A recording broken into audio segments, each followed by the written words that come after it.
গত কয়েকদিন আগে আমাদের প্রিয় লিডার চট্টগ্রাম উত্তর জেলা যুব দলের সম্মানিত সিনিয়র সভাপতি জনাব ইউসুফ মিয়া চৌধুরী বগাবিলি এই 2 নম্বর ওয়ার্ডে এসেছিলেন।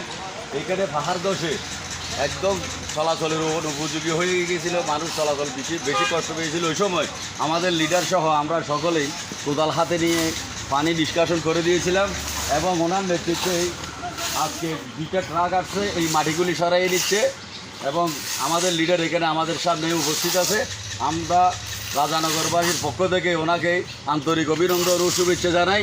এইভাবেই মানব সেবায় উনি এগিয়ে যাক, ওনার নেতৃত্বে আমরা আছি।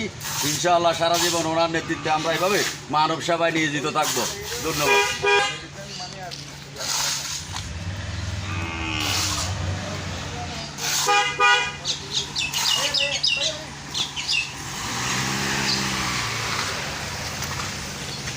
কত হবে?